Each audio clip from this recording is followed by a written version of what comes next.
PTI की leadership को इतना तो पता चल गया था कि उनके इजलास की खबरें लीक हो रही हैं, लेकिन कर कौन रहा था ये एक बड़ा चैलेंज था और बिलाखिर वो उन लोगों तक पहुंच गए।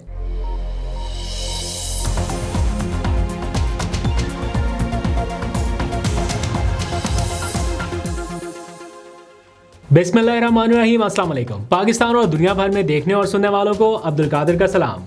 पाकिस्तान में 12 दिसंबर की रात है। अब से कुछ देर पहले इमरान खान के हुक्म पर फाइनली अमल दरामद का आगाज़ हो गया और पाकिस्तान तहरीक इंसाफ ने नोटिफिकेशन जारी कर दिया। एक ताज़ा तरीन नोटिफिकेशन इशू हुआ। ये एक मुश्किल फ़ैसला था पीटीआई के लिए भी, इमरान खान के लिए भी, लेकिन बहरहाल उन्हें ये करना पड़ा क्योंकि रिपीटेडली उनके पास ऐसी इन्फॉर्मेशन आ रही थी कि इसके बिना गुजारा नहीं है। अभी 23 नए खिलाड़ियों की फहरिस्त जारी हुई है जो फैसला साजी में शामिल कर लिए गए हैं। इसकी इंटरेस्टिंग डिटेल्स क्या है वो मैं आपको बताता हूँ। कुछ बैकग्राउंड इन्फॉर्मेशन भी है जो आपके जानने के लिए है, तो इस व्लॉग में आपको वो भी बताऊँगा। और फिर जुल्फी बुखारी इन दिनों पीटीआई के सर्कल्स में काफ़ी डिस्कस हो रहे हैं। वो पीटीआई को एक तरह से रेस्क्यू कर रहे हैं, इन मुश्किल हालात में मदद कर रहे हैं। किस तरह से, वो भी सारी डिटेल आपको बतानी है। अभी कुछ लोगों से बात हुई, उनसे जानने की कोशिश की, तो उन्होंने बताया कि उनके लिए कुछ अच्छा हो रहा है, तो वो भी आपके सामने रख देता हूँ। और फिर पीटीआई के ऊपर तो दबाव है ही है कारकुनान का। उनके जो इत्तेहादी हैं तहरीक तहफ़्फ़ुज़ आईन पाकिस्तान, उनके ऊपर भी दबाव बढ़ने लग गया है। और इसका अब वो इजहार तो नहीं कर रहे खुल के, लेकिन वो महसूस ज़रूर कर रहे हैं कि कारकुनान की जानिब से अब दबाव बढ़ रहा है, क्योंकि इमरान खान ने सारी जिम्मेदारी उधर दे दी है कि जनाब आप फैसला करें। तो पीटीआई के लोग अब उनकी तरफ देख रहे हैं कि जनाब आप कुछ ऐलान करें, आप बताएं हमें कि आगे का रोड मैप क्या है। ये सारी डिटेल्स एक एक करके आपसे शेयर करता हूँ, लेकिन पहले ज़रा बात कर लेते हैं उस ताज़ा तरीन नोटिफिकेशन की जो अब से कुछ देर पहले जारी हुआ। ये नोटिफिकेशन है पीटीआई की सियासी कमेटी का, जिसे आज सरे नो एक बार फिर से तश्कील दिया गया है और इसमें 23 लोगों को शामिल किया गया है। मैं इसका ब्रेकडाउन जल्दी से आपके सामने रख देता हूँ, इसके बाद फिर इंटरेस्टिंग डिटेल आपको बताता हूँ। इसकी मंजूरी बाकायदा इमरान खान से ली गई। कुछ दिनों पहले उस्मा खान की आखिरी मुलाकात जो इमरान खान से हुई, उसमें एक डिसीजन ये भी था कि सियासी कमेटी जो अभी मौजूदा है उसको तहलील कर दिया जाए और आज सरे नो सलमान अकरम राजा तश्कील देंगे नई सियासी कमेटी। उसकी जहां और बहुत सारी वजूहत है कि आए दिन इमरान खान को बताया जा रहा था कि सियासी कमेटी के इस रुकन ने ये कर दिया, उस रुकन ने इसको ये बात कह दी, उसको ये कह दिया। ये सारी चीज़ें इमरान खान तक जा रही थी, लेकिन इसके साथ एक असल इशू और भी था। और मेरी मालूमात के मुताबिक ये इशू कुछ अहम मालूमात की लीकेज के हवाले से भी था कि यहाँ से चीज़ें वहाँ और वहाँ से फिर आगे। तो अभी कोर कमेटी या सियासी कमेटी की, कोर कमेटी नहीं सियासी कमेटी की मुलाकातें चल ही रही होती थी, तो आपने अक्सर ये ऑब्ज़र्व किया होगा कि कई सोशल मीडिया अकाउंट्स के ऊपर ये भी आ जाता था कि इस वक्त सियासी कमेटी के इजलास में ये हो रहा है, इस वक्त ये हो रहा है। वो मिनट टू मिनट अपडेट्स जो है वो भी जारी होती थी। तो ये चीज़ बड़ी हैरान कुन थी मेरे लिए। वैसे ज़ाती तौर पर ये चूँकि जूम के ऊपर मीटिंग होती है सियासी कमेटी, तो वैसे ही वो उसको बग कर लेना या उस तक एक्सेस हासिल कर पाना, ये कोई इतनी बड़ी रॉकेट साइंस नहीं है।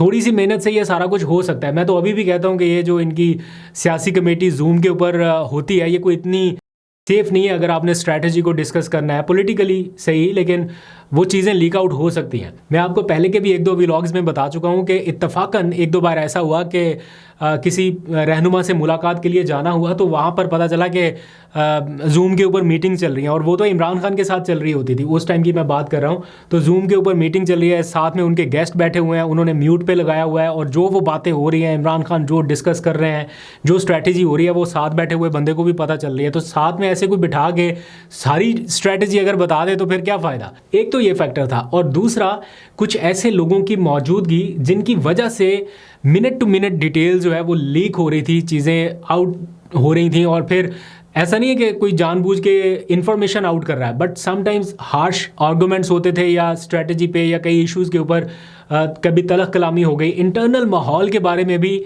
चीज़ें लीक आउट कर दी जाती थी और बताया जाता था बाकायदा कि हमने ये कहा और आगे से ये कहा गया और हमने इसको लताड़ दिया, हमने उसको लताड़ दिया।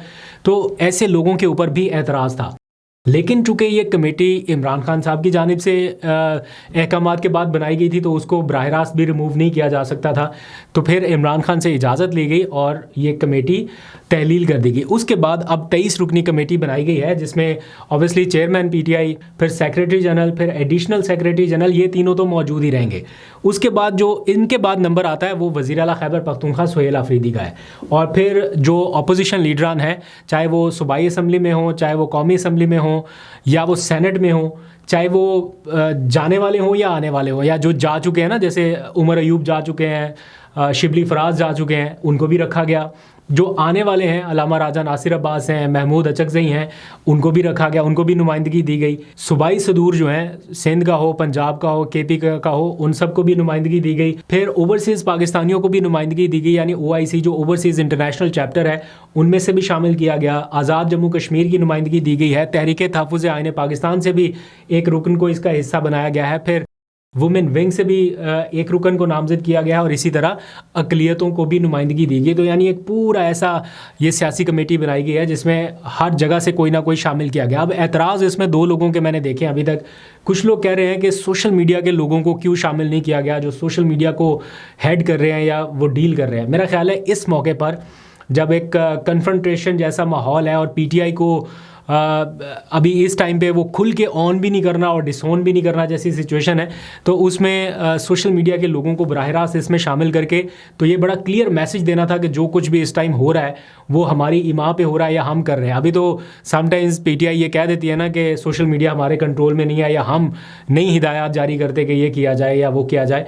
अगर उनको शामिल किया जाएगा तो फिर बराह रास्त एक चीज़ आ जाती है कि जनाब अच्छा ये सारा कुछ आप करवा रहे हैं और आपकी इमाम पे हो रहा है, क्योंकि नोटिफिकेशन सलमान अकरम राजा की डायरेक्शन पे या उनके दस्तखत से जारी हुआ। और फिर एतराज़ ये आया कि शाह महमूद कुरैशी इसमें क्यों नहीं है, यास्मीन राशिद क्यों नहीं है, साहिबजादा हामिद रज़ा क्यों नहीं है। ये तीनों शख्सियात जो हैं वो इस वक्त जेल में हैं, और जेल में मौजूद क़यादत इंक्लूडिंग इमरान खान साहब भी उस तरह से अब तो सियासी कमेटी में पार्टिसिपेट नहीं कर सकते। तो जो जेल में मौजूद शख्सियात हैं उनको शामिल नहीं किया गया। जो बाहर हैं इस टाइम बचे हुए हैं दस्तयाब क़यादत, उनको मौका दिया गया है। देखते हैं ये PTI का इंटरनल मैटर है, कैसे वो इसको लेके आगे चलते हैं। अब इस सारे मामले में PTI के पास स्पेस कितनी है कि वो अपनी कोई एक्टिविटीज़ कर सके, मामला आगे बढ़ा सके। आपने अक्सर ये पॉलिटिशियंस का ये सुना होगा जुमला, हम नहीं चाहते कि PTI के ऊपर पाबंदी आयद की जाए, हम नहीं चाहते कि PTI के ऊपर कोई इस तरह का रिस्ट्रिक्शन हो, लेकिन वो सियासी दायरे में रहते हुए अपना मामले को आगे लेके चलें और ये करें वो करें, कंडीशंस लगाते हैं। अमली तौर पर देखा जाए तो PTI के ऊपर इंतखाबी निशान भी नहीं है, वो रजिस्टर्ड पार्टी भी नहीं है, PTI ऐवान में पाकिस्तान तहरीक इंसाफ के नाम से नुमाइंदगी नहीं है। तो सिर्फ ये कह देना कि हम नहीं चाहते उनके ऊपर पाबंदी हो, बाकी सारा कुछ तो पाबंदियों जैसा है। उसकी एक एग्जाम्पल मैं आपको बताता हूँ। पाकिस्तान तहरीक इंसाफ पर मुश्किल वक्त जो इस टाइम चल रहा है उसकी लपेट में सिर्फ ये PTI के टॉप टियर की लीडरशिप ही नहीं आई। कुछ सेंट्रल ऑफिस में काम करने वाले मुलाजमिन थे, उनको 16 महीनों से तनख्वाहें जो मिल रही हैं, आपको अंदाज़ा है कि उनको 75% कट लगा के बाकी तनख्वाह दी जा रही है। ये मैं ऑथेंटिक आपको इन्फॉर्मेशन दे रहा हूँ, जो मैं बात करके आपको बता रहा हूँ। पहले स्टेज में उनकी सैलरीज जो थी वो हाफ़ कर दी गई, जिसकी मतलब फॉर एग्जांपल 1 लाख थी तो उसकी 50,000 कर दी गई। अब 50,000 में भी कुछ लोगों के पास पर्क्स एंड प्रिविलेजेस थे, जैसे किसी को फ्यूल अलाउंस दिया जा रहा था, किसी को कोई और अलाउंस, हाउस रेंट, ये वो भी कट कर दिए गए। तो उसके बाद उसको भी आधा करके सैलरी दी गई। तो वो बता रहे हैं कि हमारा 75% जो सैलरी है वो डिडक्ट हो गई। बहुत सारे लोग छोड़ के चले गए PTI के ऑफिस को, जब रेड वगैरह हुए बहुत सारी मुश्किलात का सामना करना पड़ा, तो लोगों ने वैसे ही क्विट कर दिया। तो आज आके अब पूरे पाकिस्तान में कोई 22 के करीब लोग इनके आज आके आखिरी बच गए हैं, जो वर्क फ्रॉम होम जैसी सिचुएशन में काम कर रहे हैं या बिना तनख्वाह के, या वो 25% तनख्वाह लेके काम कर रहे हैं। तो अभी पता चला कि जुल्फी बुखारी ने ये जिम्मेदारी उठाई कि वो अगले 6 महीने की तनख्वाह जो है वो अपनी जेब से या जैसे भी है वो किसी से ले के दें, डोनेट करके दें या जैसे भी है, लेकिन वो जिम्मेदारी उन्होंने उठाई कि हम इनको जो बकाया जाता है या तनख्वाहें हैं मुकम्मल तौर पे वो अदा करेंगे। तो PTI के ये 22 लोग जो हैं वो बड़े खुश हैं कि चले किसी ने तो हमारा सोचा। हालांकि एक सूबे में हुकूमत है, मैं ये नहीं कह रहा कि हुकूमत से ले के इनको तनख्वाहें दी जाएँ, लेकिन अगर वो चाहें तो ऐसा कर सकते थे, नहीं किया। अच्छी बात है कि सेंट्रल ऑफिस के मामलात को, पार्टी के मामलात को अलग रखा और सूबाई मामलात को अलग रखा। अगर कोई बदनज़मी होती तो सूबे के बजट खोल दिया जा सकता था ना, इन लोगों को सूबे के किसी इदारे में एडजस्ट किया जा सकता था कि जनाब आप यहाँ से तनख्वाहें लें, लेकिन नहीं मिली। वो लोग घरों में बैठे काम कर रहे हैं। टोटल जो लोग हैं ना अभी PTI के सेंट्रल ऑफिस में बचे वो 22 हैं। 22 भी वो हैं जिनको इंक्लूडिंग बनी गाला का स्टाफ, इंक्लूडिंग सेंट्रल ऑफिस का स्टाफ, इंक्लूडिंग KPK के 2-3 लोग, इंक्लूडिंग कराची और पंजाब के, सिंध के और पंजाब के भी कुछ लोग, तो इनको मिला के तनख्वाहें जो है वो देने का फ़ैसला हुआ है।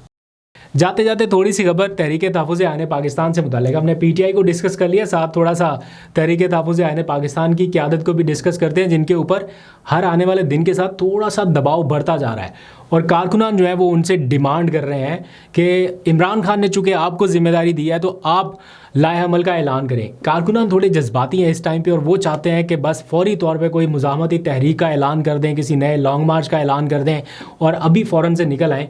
इसमें बहुत सारे फैक्टर्स को देखना है, मौसम के फैक्टर को देखना है, आगे जो इस टाइम हुकूमत का मूड है उसको देखना है, बाकी स्टेक होल्डर्स जो हैं उनका क्या रवैया है उसको भी थोड़ा गेज करना है। तो बड़ा फूंक फूंक के इस टाइम कदम रखना है क्योंकि हालात वाकई टफ है। तो जो लीडरशिप इस टाइम कोशिश कर रही है कि कोई रास्ता निकाला जाए, कोई बातचीत का, कोई मुफाहमत का, मेरा ख्याल है वो बेस्ट तरीका है। बातचीत से, मुफाहमत से रास्ता निकले वो ज़्यादा अच्छा है क्योंकि एट द एंड टेबल पे आना है, पीटीआई को भी आना है और हुकूमत को भी आना है। इसके सिवा और जो मुज़ाहमत वाला एक आखिरी ऑप्शन बचता है या रास्ता बचता है, मेरा ख्याल है थोड़ा सा टफ है अभी के हालात के तहत। तो लोग डिमांड तो बहुत करते हैं लेकिन ग्राउंड रियलिटी भी देखनी है। आपके पास वो सारी फैसिलिटीज़, वो सारा माहौल है कि आप अभी फौरी तौर पे वो तहरीक चला सकें या उसमें इतना मोमेंटम डाल सकें। ऑल दो के जलसे वगैरह हो रहे हैं, अभी कोहाट में भी जलसा होने जा रहा है एक दिन के बाद, नया शो डाउन। पहले अभी पेशावर में जलसा हुआ 7 दिसंबर को, अभी 14 को कोहाट में होने जा रहा है। वहाँ पे भी मैंने देखा कुछ लोग तैयारियाँ कर रहे हैं, इंतज़ामात का जायज़ा ले रहे हैं। ये है सारा मोमेंटम बिल्ड करने के लिए, लेकिन फौरी तौर पे क्या ऐसा हो सकता है मुझे थोड़ा मुश्किल लगता है। इसलिए जब तक ये मोमेंटम बन रहा है बीच बीच में डायलॉग को, बातचीत को मौका देना चाहिए। लेट्स सी, अगर कोई अच्छा हो सकता है तो ज़रूर करना चाहिए, अदरवाइज़ फिर पार्टी की मर्ज़ी और उनके कारकुनान की कि वो क्या चाहते हैं, फिर देखते हैं क्या होता है। आपको अपडेट करते रहेंगे। अभी तक के लिए इतना, अपना बहुत सा ख्याल रखिए। अल्लाह हाफ़िज़।